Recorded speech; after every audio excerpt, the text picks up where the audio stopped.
How's it going, Eliminators? Today, I'm going to be showing you what we use to sharpen and balance lawnmower blades. So with that being said, let's get right into it.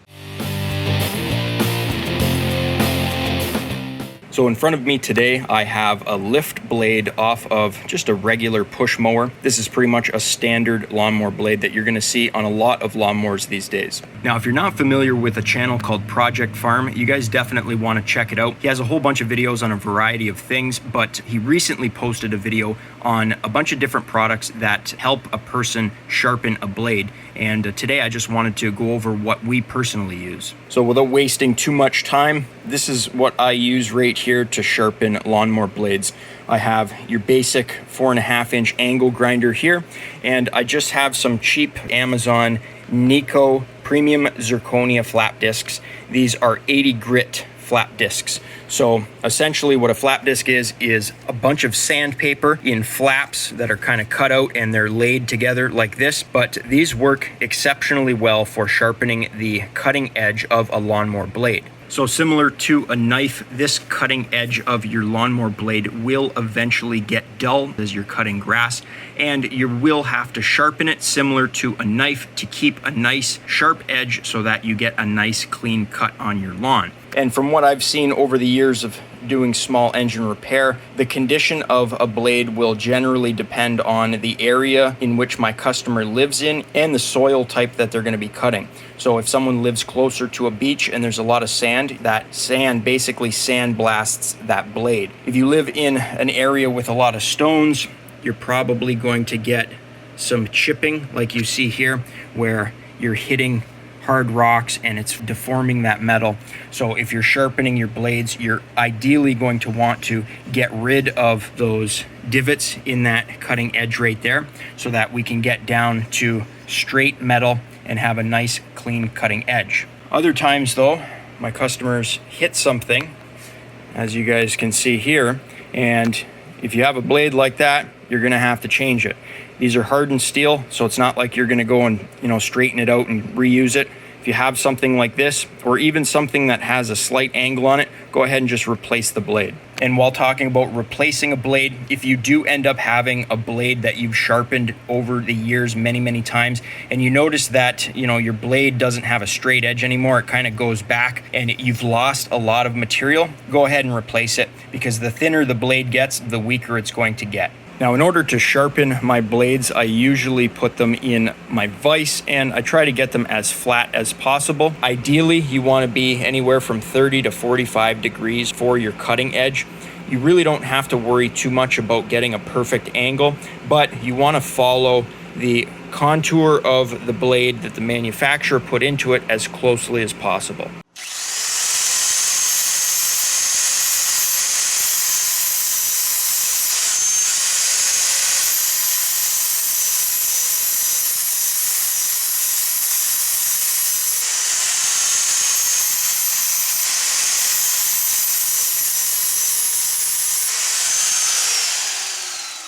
Now, as you guys probably noticed in that clip there, I put a very light pressure on the grinder, and there's going to be a reason for that. This blade already had a nice clean cutting edge.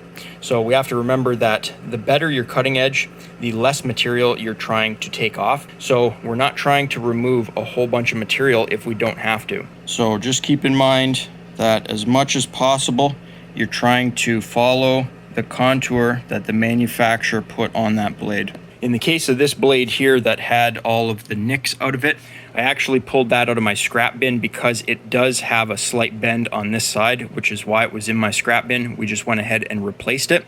So I do want to point out though, if you do have a cutting edge like this, then you're going to have to apply more pressure to take this edge back slightly to the point where we can cut a new edge right along this line that I'm trying to show you guys with my fingernail. So even though this is a scrap blade, for the purpose of this video, I'll take the angle grinder and try my best to keep this nice straight edge and get a nice sharp clean cutting edge. We're just going to try to move back the cutting edge a little bit, and if you're going to be using an angle grinder to sharpen blades, I would highly recommend using some hearing protection as well as wearing safety glasses.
Now, as you guys could probably hear, we were applying a lot more pressure there.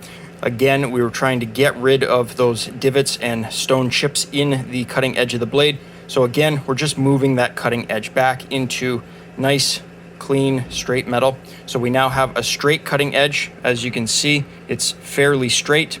And once again, trying my best to follow the manufacturer's cutting edge on that blade there. Now, once you do grind a blade, sometimes I notice that the heavier the force you're putting on the grinder, you're going to develop burrs on the back side of the cutting edge here. So what I like to do is take a file just to deburr that edge. You guys can see some stuff is picking up. Try to leave the file as flat as possible. So once you get the cutting edge of the blade sharpened and deburred, I just have a piece of paper here. I'll try to cut it for you guys. You guys can see it cuts paper, it is sharp. So at this point, you would move on to the next part of sharpening your blade, which is going to be the balancing part, and that is equally as important as sharpening your blade. And if we take this new blade, for example, I only sharpened the one edge and the other edge is unsharpened.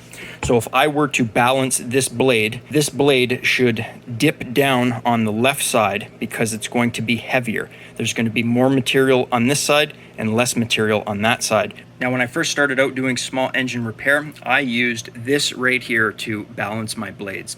This is what's known as a pedestal balancer. It has a point right there, and then it has this cone. And you guys are gonna notice on this cone here, it has a whole bunch of different steps to it. And what that allows is different blades with different size holes for the bolt that holds the blade onto the spindle. So you can set blades with a larger diameter hole down here, or blades with a smaller diameter can go up there. Now, over time, I moved on from this plastic one to this aluminum pedestal balancer because I found that it did a little bit better of a job because it was a little bit heavier and didn't move around too much, so it wasn't as sensitive. However, you guys are going to want to remember that this blade here, brand new, doesn't have any stuff on it. See all this debris here that's chipping off and falling off? That's going to be old grass and dirt and debris that's physically stuck to the blade. And if you go to balance your blade, you could have a perfectly balanced blade. However, you could have an abundance of debris on one side that completely throws off the balance of your blade when you're balancing it. So you're going to go and start grinding away material that you shouldn't really be grinding away. So before you guys start balancing your blades, you want to take, like, let's say a paint scraper and try to get rid of as much of the debris on your old used blades as possible. Now, with that being said, I did run into an issue using the pedestal balancers here, and that issue was these types of blades here that have either the 3-point star or the 5-point star like you see here. So instead of having a perfect circle that would go and fit over one of these little steps here, the 5-point star makes it incredibly difficult to get the blade perfectly centered. You're going to notice that the teeth are lined up on this step, and you guys are going to hopefully be able to see just how far off the little teeth on that star are on the left side. So this blade could actually be picked up, try to get it on shot, and you see all that play in there. So you don't want that, because again, if you're slightly off on the pedestal, you're going to get an incorrect balance. And what I noticed was when I used these, I would sharpen a blade, I would try to get it centered up as best as possible to the point where the blade would sit virtually level like that, and I would go and put them on something like a riding lawnmower, and I would get a little bit of shake coming from the deck, and you could feel that in the steering wheel. So instead of using the pedestal balancer, I am now using the Oregon 42-047 blade balancer. And this thing is totally awesome, guys. I would highly recommend it. You have a cone similar to the pedestal balancer. However, you have this large puck here, and these are magnets. And what you do is you put your blade onto the cone here, and then you pull the puck forward, and the magnets will attach themselves to the blade. And once those magnets pull that blade down, they not only level the blade horizontally, but they level it vertically as well, and on the diagonal axis too. Now, ideally, you guys want to mount this to a wall somewhere that's level. I don't have a lot of wall space that's available in my garage, so we've mounted it to our little shelf over here that we have all of our fuel and jars, and I'm going to show you guys just how well this thing works. They also have this little rod here, and if you undo this, you can pull the rod to gauge how bent a blade is. So you would put that tip against a blade and then you would spin it, and if one side is hitting and the other side is not, it means that your blade is physically bent. So I'm going to go ahead and grab a blade that I have that's a used blade that's already sharpened, and I'll put this thing on to show you guys just how balanced we can get a blade. So I have a blade in front of me here. This is an old Sten's blade, and basically we've taken this off of a lawnmower that we have that's a loaner lawnmower. Basically, if a customer comes in with their lawnmower that's not running and they say they absolutely need to get their lawn cut, we have a mower that they can pay a small price to borrow, and this is the blade that we took off of it. It's seen a lot of abuse. However, we just go ahead and put a decent edge on it. You guys can see, obviously it's not perfect because we don't really care what the condition of this blade is, again, because it's just a loaner unit. Now, like I said, we already went ahead and sharpened that blade, and it's also balanced as well. But you guys are going to notice that it doesn't look balanced. And again, that's going back to the offset of some of these designs on these blades to the pedestal. And again, that just shows you guys why we've moved away from this unit, because clearly you guys can just see there, it was low on the left side, now it's low on the right side. Is it balanced, or is it just the design of the pedestal balancer that's giving us an issue? Well, that's why we've moved on to the Oregon unit. So I'm over here at our new balancer, and we're going to get this blade balanced up. I'm going to show you exactly how good this unit works. First off, we are going to take the convex edge and put it onto the magnet side, because if you use the concave side, which is the dished side, it's going to be difficult to get this thing centered up. So basically, we're going to put this on top of the machine like that, and we're going to pull the puck forward, and you guys are going to see just like that how it locks it into position. Now what you're going to do is try to line this thing up to as flat as possible, and then you're just going to let it sit and do its thing. Now the heavier side will always fall to the bottom. So if you do end up having this blade, let's say, come all the way down here like that, you would want to go back to your vise and grind a slight bit of material away from that edge. And you guys can see here that this blade is near perfectly balanced. So that means that it's not going to vibrate when we reinstall it onto the loaner mower that we have.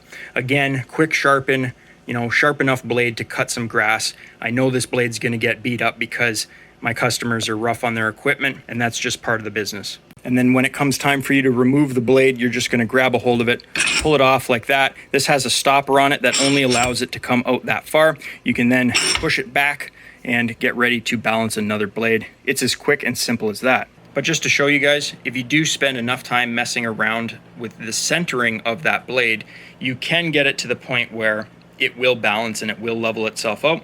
But time is money, and we tried to cut down on that time, which is why we moved over to the Oregon unit. And just to show you guys how well this blade balancer works at finding a blade that is unbalanced, I have the blade here that we only sharpened the one side on, and I'm going to let it go. And the heavy side should always go to the bottom as gravity pulls the heavy side down. And depending on how much of an angle you have or how far the one side of the blade goes down will determine how much you're going to have to grind away. So obviously I only sharpened that edge up there. So if I took the grinder to this side, it would bring it closer to the level position. And Oregon recommends that anything within a 15-degree angle from the horizontal line is acceptable. And just to show you guys how accurate this thing is at detecting a blade that has a slight bend to it, what I've done here is put a piece of thick painter's tape just so my camera will focus on this little tip here, but I've set it up to the point where the blade just ever so slightly passes that tip without touching it. And then what I'm going to do is roll this blade around to the other side here, refocus my camera, and then check this out, guys. See that? So this blade, like I said, was bent. Again, we had pulled it out of my scrap bin, and it touches the one side. And if we bring this around you guys are going to notice that it does not touch the other side. So today I tried to show you some various different blades, the methods that I use to sharpen and balance them, because you guys have to remember that if you are sharpening your blades yourself, you will have to balance them, or else you're going to get those vibrations, and that is not what you want. Furthermore, I tried to show you guys how you can use that Oregon 42-047 blade balancer to identify if you have a bent blade. Now this is the one that had that slight bend to it that ended up hitting that little post that we set out to kind of gauge the depth of the blade on one side compared to the other. And that's super important and super useful, because you're not always going to have a blade that is bent that's as noticeable as that one there. Well, that's going to wrap up today's video. Like you guys saw, I don't use any super expensive tools. I just use an angle grinder with some 80 grit flap discs that I bought on Amazon. With that being said, how often are you going to have to sharpen your blades?